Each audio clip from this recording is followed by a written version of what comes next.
Olá, meus irmãos, a paz do Senhor Jesus, a todos vocês que estão chegando aqui em mais um vídeo no canal Thiago Lima EBD.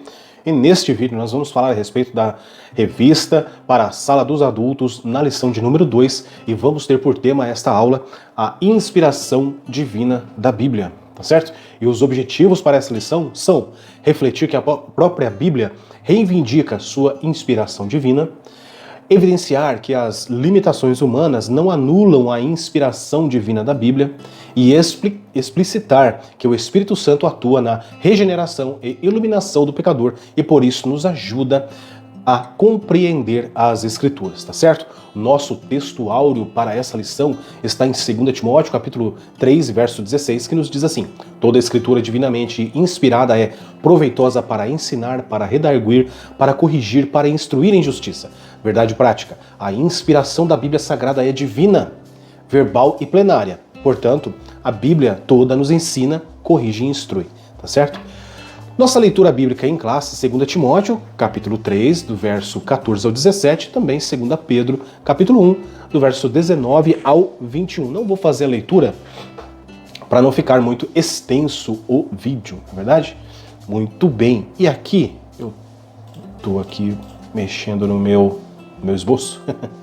Muito bem, então na introdução, a inspiração divina das Escrituras foi operada sobrenaturalmente pelo Espírito Santo, que nos deu a Bíblia, a única revelação escrita de Deus para a humanidade, tá certo?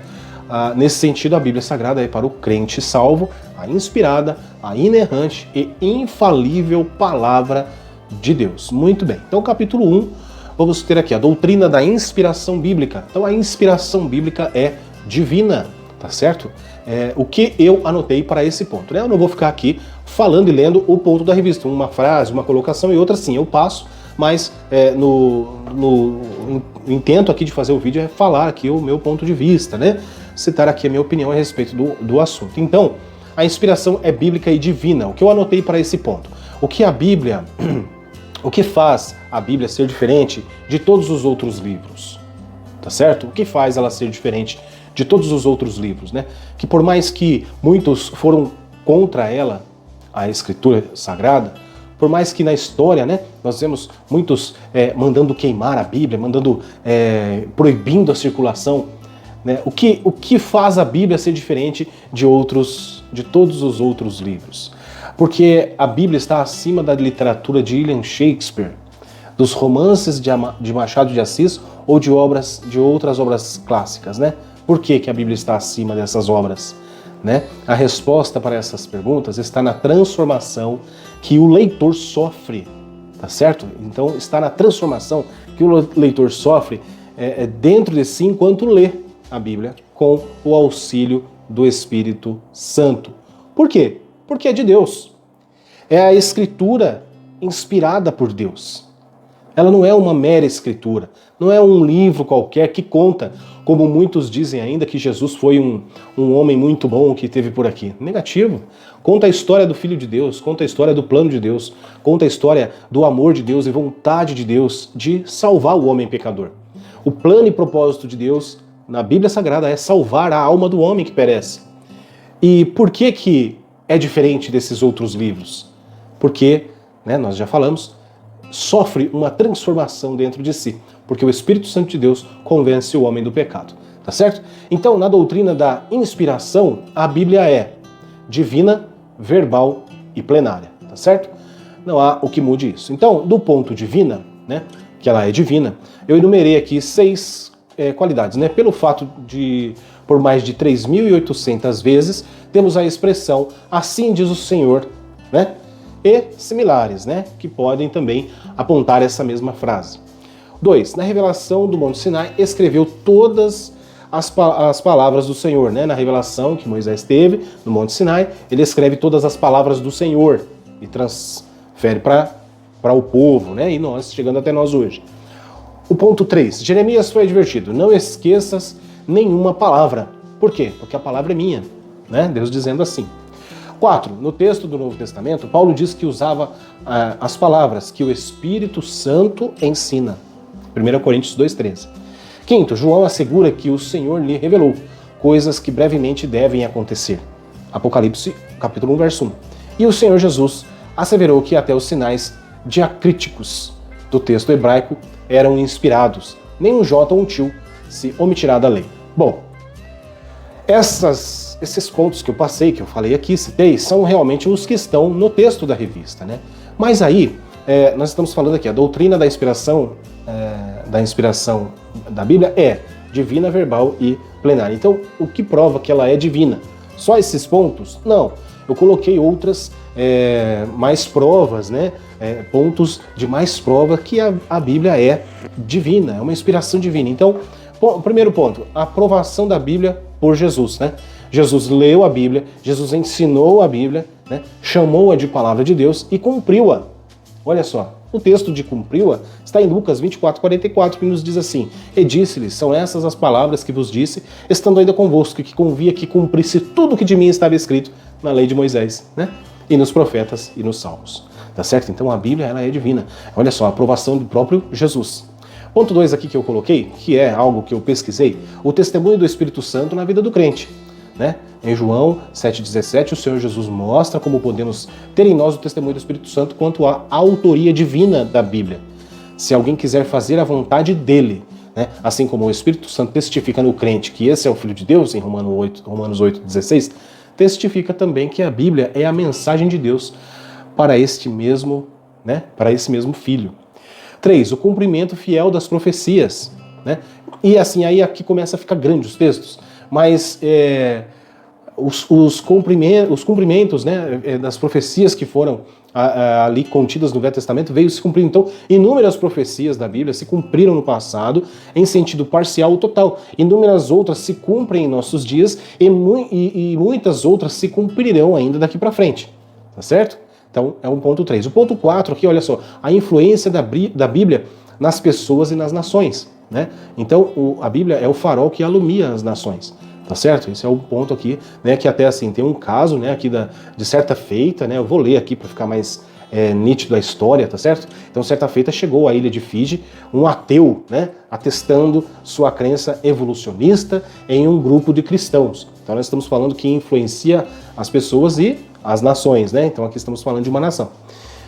E aí, esse ateu, né, com um ar de arrogância, blasonando sua cultura ateia, enaltecendo sua pretensa ciência, começou a ridicularizar as escrituras sagradas e a menosprezar a fé sincera daqueles nativos, os quais tinham sido evangelizados.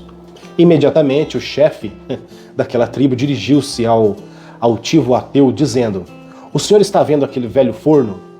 Ali assávamos carne humana.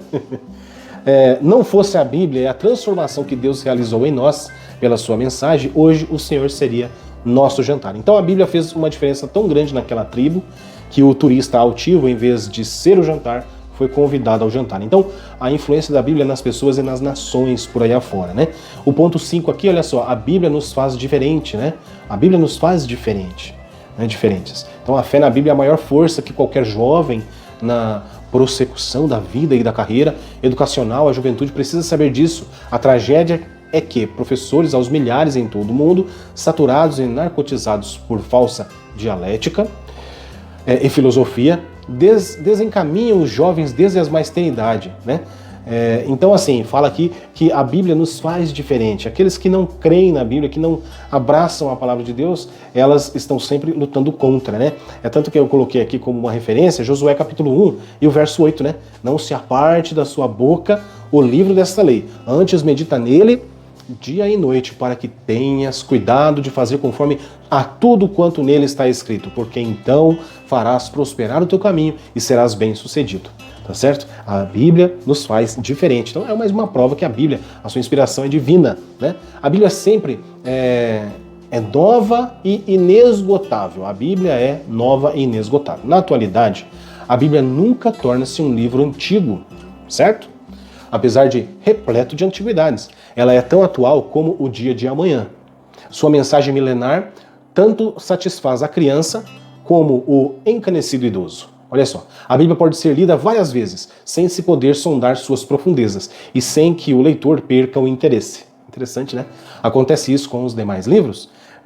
Quem já se cansou de ler João 3,16, Salmo 23, Romanos 12 e 1 Coríntios 12, né? Ocorre que cada vez que lemos tais passagens, né, sem falar das outras demais, né, descobrimos coisas que nunca tínhamos visto antes. Olha, é o poder da palavra de Deus, porque a inspiração dela é divina.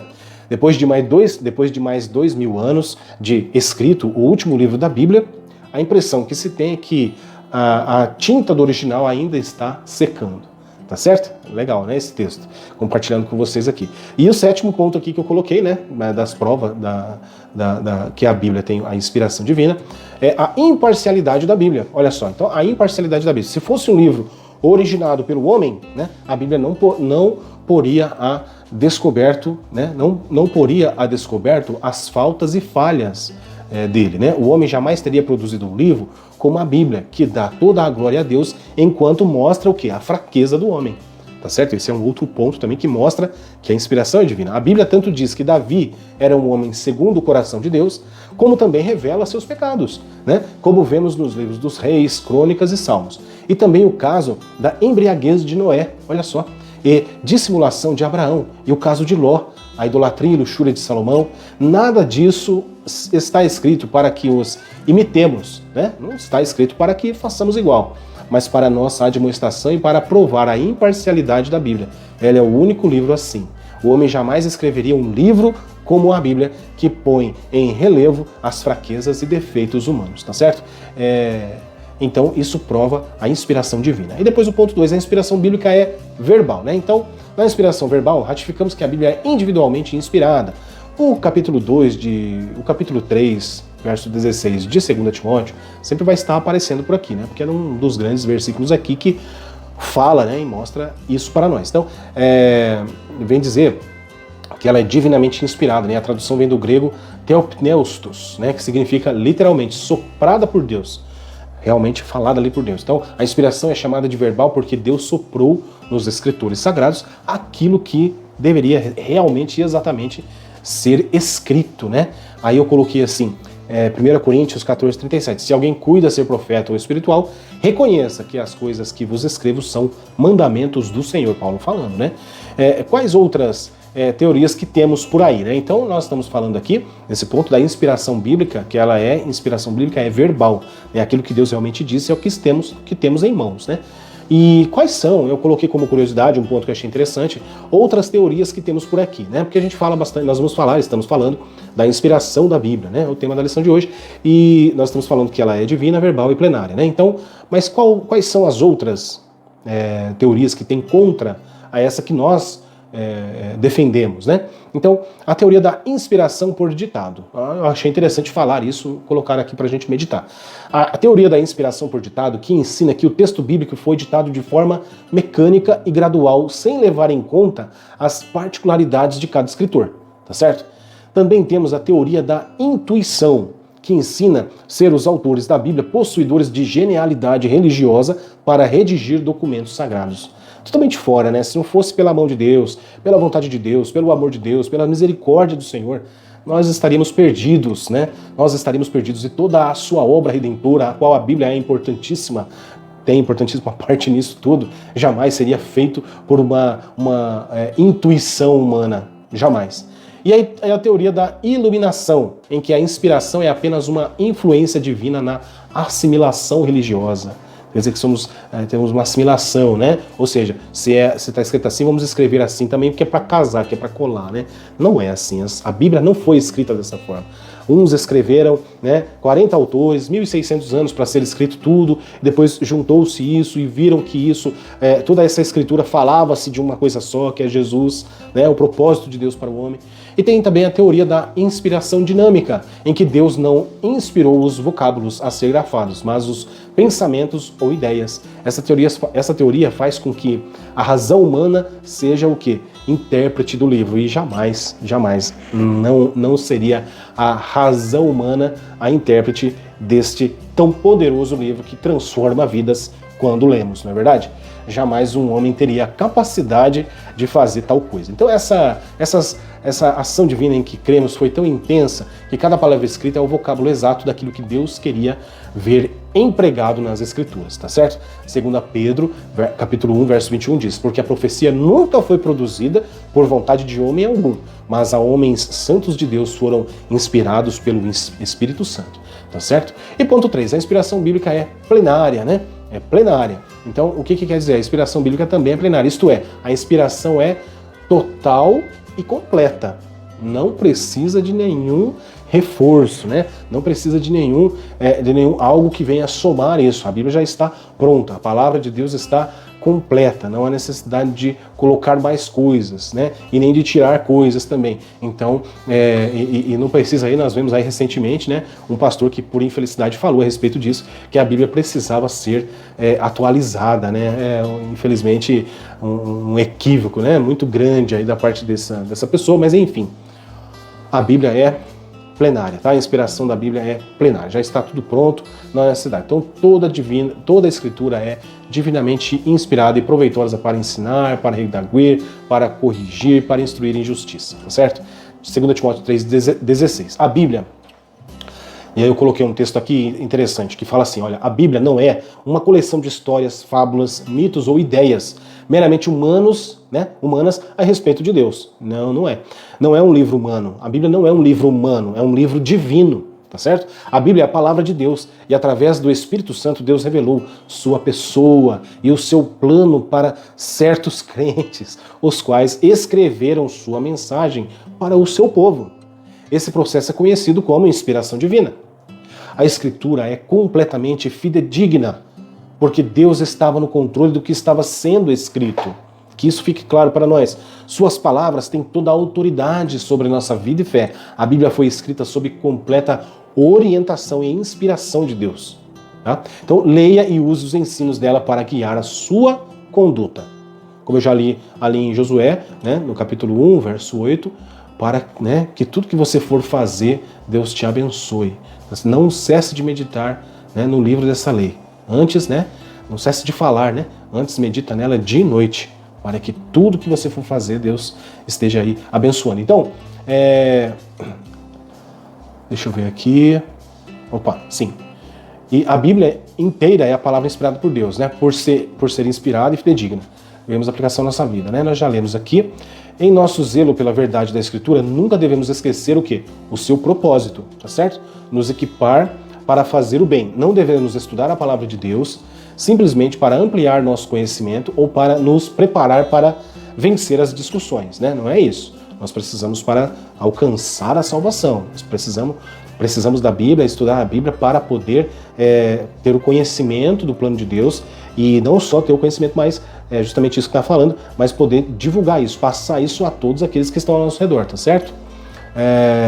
Muito bem, para não estudarmos a palavra de Deus, simplesmente para ampliar nosso conhecimento ou para nos preparar para vencer discussões. Devemos estudar a Bíblia de forma que venhamos a saber como fazer a obra de Cristo no mundo. Nosso conhecimento da palavra de Deus não será útil a menos que fortaleça a nossa fé e nos leve a fazer o bem, tá certo? Romanos 15, verso 4 nos diz assim: porque tudo que dantes foi escrito para nosso ensino foi escrito, para que pela paciência e consolação das Escrituras tenhamos esperança. Tá bom? Então, algo de Deus, tá certo? Ainda no texto da revista, né? Não existindo um livro mais inspirado e outro menos inspirado. A gente precisa frisar isso também, né? Não sei se professores estão aqui me acompanhando, mas é importante que nós possamos falar isso em sala, né? Que não há nenhum livro mais inspirado e outro menos. O que nós temos é, como assim, os profetas maiores e os profetas menores. Isso quer dizer o quê?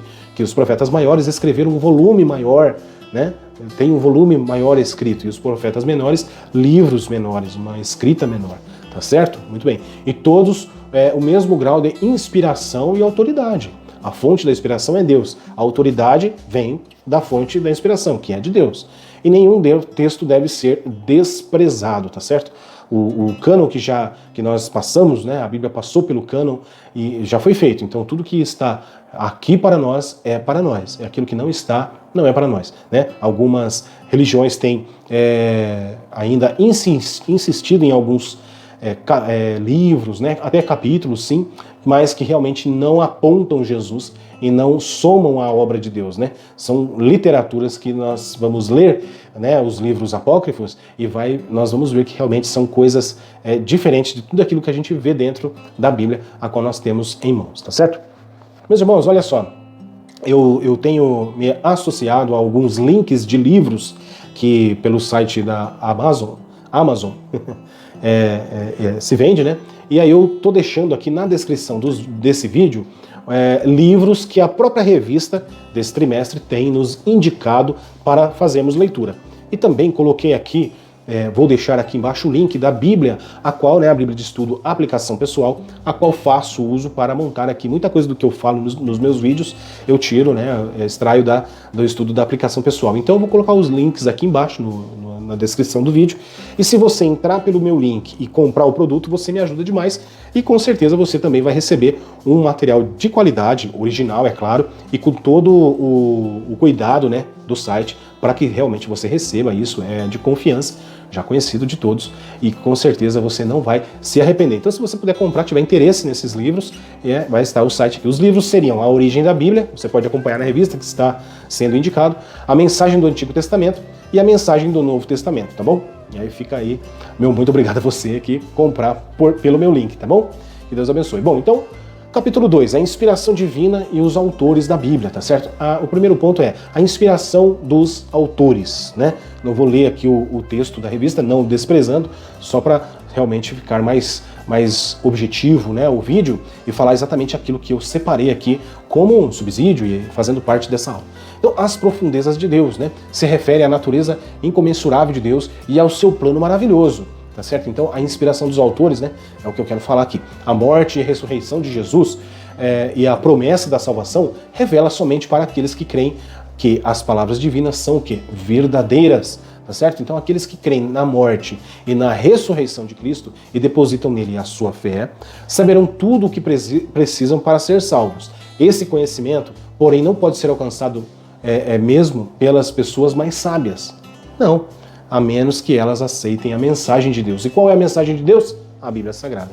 Muito bem. Então as palavras de Paulo possuem autoridade porque sua fonte é a quem? O Espírito Santo, né? Paulo não estava apenas exortando, expondo o seu ponto de vista pessoal ou sua impressão do que Deus disse. Não. Ele estava sob a inspiração do Espírito Santo, escrevendo o quê? Realmente os pensamentos, a palavra que Deus queria que estivesse escrita. Os não cristãos não podem entender as verdades espirituais e não podem assimilar o conceito de que o Espírito de Deus vive em cada um dos crentes, tá certo? Não espero que a maioria das pessoas aprove ou entenda a sua decisão do seguir a Cristo. Você seguindo a Cristo. Isso tudo parece tolice para elas. Da mesma maneira que uma pessoa surda não pode apreciar uma boa música, a pessoa que rejeita Cristo não pode entender as verdades do Espírito de Deus. Com as linhas de comunicação rompidas, a pessoa não poderá ouvir o que Deus está lhe dizendo.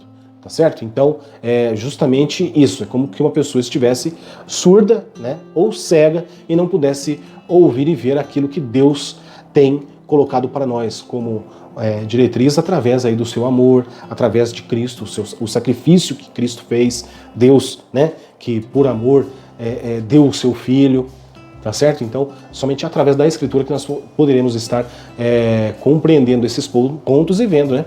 E os autores escreveram levando em conta os seus próprios contextos pessoais, históricos e culturais, embora tivessem usado suas próprias mentes, talentos, linguagem e estilos. Eles escreveram o que Deus queria que escrevesse, tá certo? Ponto 2, as limitações dos autores, né? Então, as limitações. Aí aqui até o texto vai falar, né, de Moisés e Davi. Eu coloquei aqui Pedro e Paulo, né? Que Moisés, mesmo sendo o autor do Pentateuco, né, foi impedido de entrar na terra prometida. Davi, a quem é atribuída a autoria de 74 salmos, que corresponde a metade dos salmos da Bíblia, cometeu adultério, né? Ou seja, as limitações dos autores, né? Eles não eram homens santos e perfeitos em tudo, só Jesus que foi, tá certo? E mesmo assim Deus permite que eles escrevessem algo inspirado por eles mesmos. Mas é claro que Deus, sendo conhecedor do coração do homem, de tudo aquilo que ele expressa e realmente é, né, Deus usa o seu instrumento, o seu servo. Quem somos nós para fazer tal julgamento, se é ou não é? Se Deus quis usar Davi, mesmo que cometeu tantos erros e deixou uma riqueza grandiosa, né, para nós na Bíblia, né, quem somos nós para dizer ao contrário disso? Porque Deus usou. Né? Então o texto vai dizer assim: os escolhidos por Deus para escreverem a Bíblia eram pessoas assim como nós, pessoas inclinadas às mesmas paixões e falhas, que vai dizer lá em Tiago 5,17, né? Moisés, né? Davi, Pedro, olha só, Pedro, anotamos aqui, tinha uma fé volúvel, cortou a orelha de Malco, negou Jesus por 3 vezes, era indouto, olha, né? Mas mesmo assim escreveu com a ajuda de Silvano. Nós podemos ver isso em 1 Pedro 5,12, né? E Paulo, que foi perseguido e matou vários irmãos em sua fúria perseguindo a igreja, e mesmo assim deixou quantos livros para a igreja, não é verdade? Paulo, se a gente for olhar aqui, a limitação de Paulo, e Paulo até na sua escrita, né, ele sempre falava a respeito disso com um pesar, né? Nós estudamos o Evangelho de Paulo, né, toda a sua história no trimestre passado, e nós vemos isso algumas vezes, que Paulo ele tinha um pesar sobre isso. Ele ficava desconfortável com isso, né? Realmente ele viveu o toque de Deus, né? Sentiu o perdão de Deus e se arrependeu disso tudo, e Deus usou ele de uma maneira sobrenatural, né? E incomparável, né? Assim, é claro que depois temos Pedro, João, Tiago, que escreveram também, foram pais da igreja, mas Paulo também teve uma notoriedade muito grande, porque a sua literatura foi até maior, né, do que a dos outros, mas glória a Deus por todos, né? Então, nenhum texto da Escritura, quanto à inspiração e veracidade, está condicionado às limitações de seus autores humanos, tá certo? Então, nenhum está condicionado a isso. Então, ponto 3, diferentes gêneros, né, literários, né, e figuras de linguagem, né? Então, cada autor fez uso de gênero de literários distintos, né? E quais são os gêneros literários? Que é a narrativa, poesia, provérbios, né, e assim sucessivo. E os autores também, a lição está dizendo o seguinte, que também fizeram uso de figuras de linguagem, né? O emprego de parábolas e enigmas, de alegorias, de hipérboles, de metáforas e símiles, de vocabulário simples ou rebuscado, a depender do grau de instrução do autor, tá certo? Então, de diversas maneiras, né? Isso foi confeccionado, tá certo? De diversas maneiras. Então, o emprego dos recursos literários evidencia a cultura do escritor, mas em hipótese alguma invalida a inspiração da palavra de Deus. Olha que grande isso, né? E nós podemos ver isso em Provérbios 2,6 e Tiago 1,17.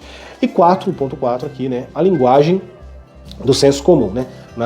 Essa linguagem não ignora os fundamentos científicos, nem desacredita a inspiração da palavra de Deus, apenas busca alcançar a compreensão de todos, né? O que é o senso comum, né? A linguagem do senso comum. O que é isso? O que é o senso comum? O senso comum é um conhecimento adquirido pelas pessoas a partir dos costumes, né? Da experiência e vivências cotidianas. É um conhecimento superficial, baseado no hábito, tá certo? Não é fruto de grande reflexão.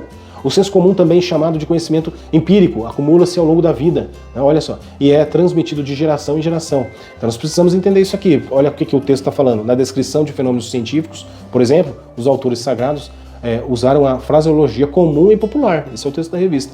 Por isso que eu estou trazendo o que é o senso comum, né? É um saber que não se baseia em métodos ou conclusões científicas, lemos isso agora mesmo, e sim na crença, no modo comum e espontâneo de assimilar informações e conhecimentos úteis do cotidiano, tá certo? Então entendemos. Então, para fechar aqui esse ponto, olha só, verbal, todas as palavras são inspiradas. Plenária, todas as partes são igualmente inspiradas. Infalível, todas as questões de fé e de moral são verazes. E inerrante, todas as questões que tratam da ciência e da história são verdadeiras, tá certo? Deu para entender aqui nesse resumo? Muito bem, vamos passar para o próximo então, o próximo capítulo, que é o terceiro, o Espírito Santo e a Bíblia, né? Então, a inspiração do Antigo Testamento.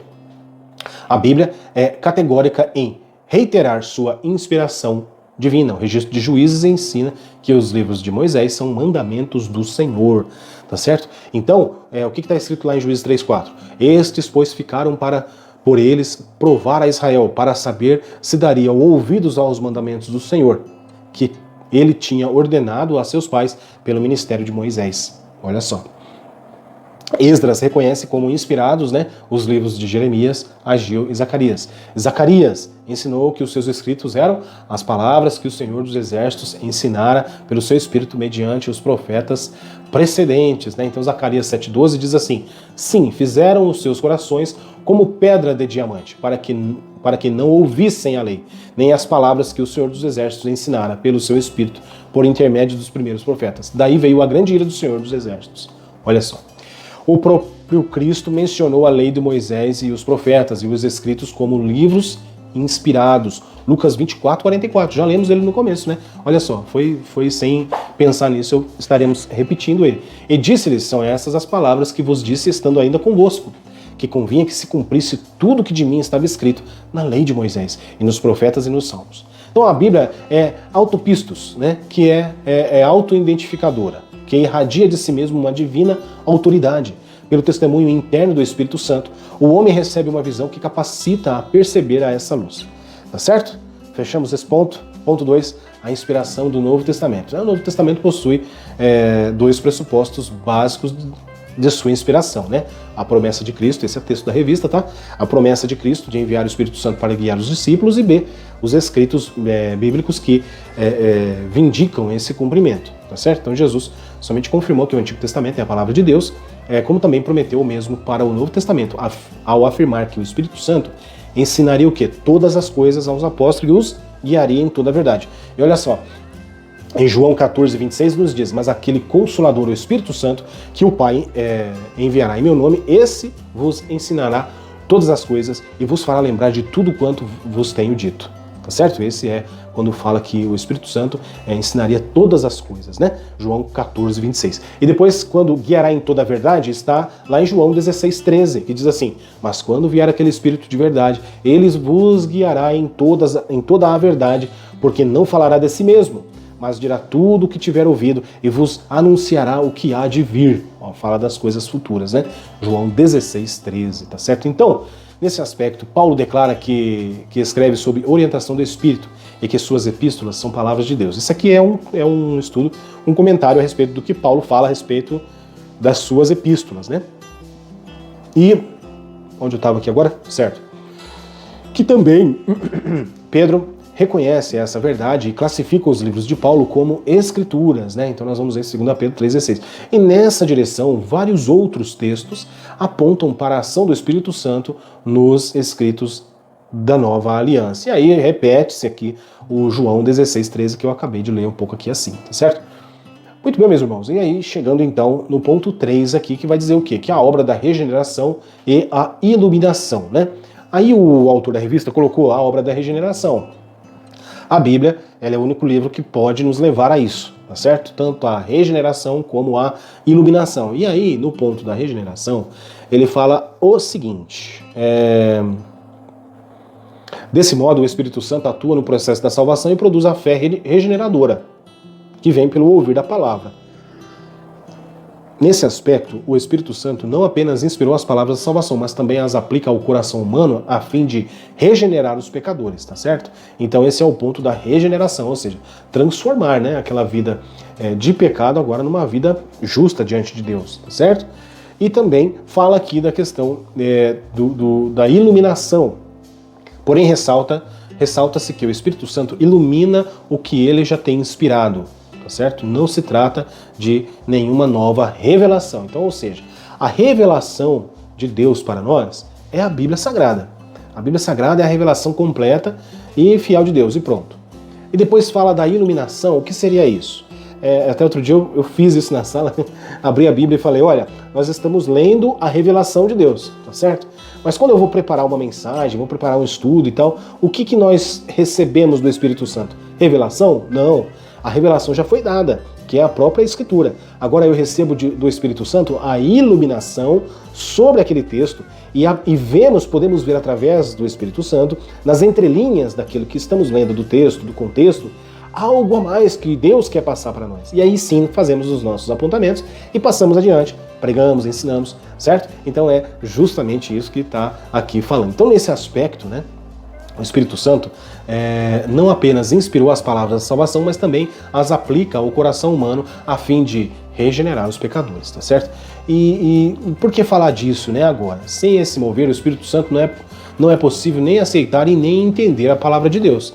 Né? Olha só, em 1 Coríntios 2,14 está dizendo assim: ora, o homem natural não compreende as coisas do Espírito de Deus, porque lhe parecem loucura e não pode entendê-las, porque elas se discernem espiritualmente, né? Então, para que falar disso agora? Porque nós precisamos entender que essa palavra tem o poder de regenerar e ilumina a nossa mente quanto ao que está escrito, tá certo? Então, as pessoas que não são espirituais não conseguirão entender a espiritualidade que está nítida na Bíblia para nós, tá certo? 2 Coríntios 4,4, o que está escrito lá? Nos quais o Deus desse século cegou, né, os entendimentos dos incrédulos, para que lhes não resplandeça a luz do Evangelho, a glória de Cristo, que é a imagem de Deus. Então nós precisamos orar, tá certo? É tanto conhecimento, é tanta coisa, são tantos dados, né, nessa lição, mas algo prático para nós é o quê? Precisamos orar para que Deus abra a porta do Evangelho, abra a porta para um evangelismo, né, para nós falarmos algo que realmente toque a vida deles e que essas cadeias espirituais sejam quebradas em nome de Jesus, pelo sangue de Cristo, amém? Bom, então, e essa ação em conduzir o pecador a compreender as verdades bíblicas chama-se iluminação, né? Então, Efésios, capítulo 1, verso 18, tendo iluminados os olhos do vosso entendimento, olha só, para que saibais qual seja a esperança da sua vocação e quais as riquezas da glória da sua herança nos santos. Tá certo? Porém, ressalta-se que o Espírito Santo ilumina o que ele já tem inspirado. Como eu já disse, né? Eu coloquei aqui, não se trata de nenhuma nova revelação, né? Aí a gente vai lá para Gálatas capítulo 1, 8 e 9, que diz que mesmo que o anjo vos anunciar outro evangelho, seja anátema, né? Então, seria esse o ponto, né, do ponto 3, tá certo? Muito bem. E eu coloquei aqui, antes de terminar, fechar e partir para a conclusão, algo assim, né, algo para nos despertar e ser um pouquinho mais pessoal essa lição. Então, quanto tempo você dedica ao estudo da palavra de Deus? Leia regularmente para descobrir a verdade de Deus e se tornar confiante em sua vida e em sua fé. Dedique-se a ler a Bíblia inteira, não apenas as passagens que você já conhece, tá bom? Com certeza fará muita diferença na sua vida espiritual, na sua vida de conhecimento da palavra de Deus, tá bom? E isso é muito importante. Começando o ano aí, né, fazendo aí os processos, os projetos de leitura anual, seria interessante aí você se despertar para isso também. Conclusão, então a Bíblia, a palavra de Deus escrita, ela foi inspirada verbalmente e seus autores a escreveram inspirados pelo Espírito Santo. A inspiração da Bíblia é plena, todos os livros e palavras da Bíblia têm total e completa autoridade, e esse ensino concorda com a nossa declaração de fé, que professa crer na inspiração divina, verbal e plenária da Bíblia Sagrada. Única regra infalível de fé e prática para a vida e o caráter cristão. Amém? Meus irmãos, que Deus em Cristo Jesus os abençoe. Você que chegou até aqui comigo, muito obrigado, fica meu muito obrigado. Estarei orando por todos vocês, né, que tenham acompanhado o canal. Se inscreve, deixa o like, tá bom? É uma benção poder aqui compartilhar esses apontamentos. E estamos aí fazendo agora tanto da sala dos adultos como dos jovens. Espero que dê tudo certo. É bem corrido, né, para mim, mas estou aqui confiante que Deus há de me abençoar e poder aqui continuar com esse trabalho, tá bom? E se você, mais uma vez repetindo, se você não é inscrito, se inscreve. Se você não deixou o seu like, deixa o like e também acesse aí os links dos livros, tá? Com certeza você não vai se arrepender em adquirir alguns desses livros, tá bom? Que Deus em Cristo Jesus te abençoe. Fica aqui meu pedido e até a próxima então, tá bom?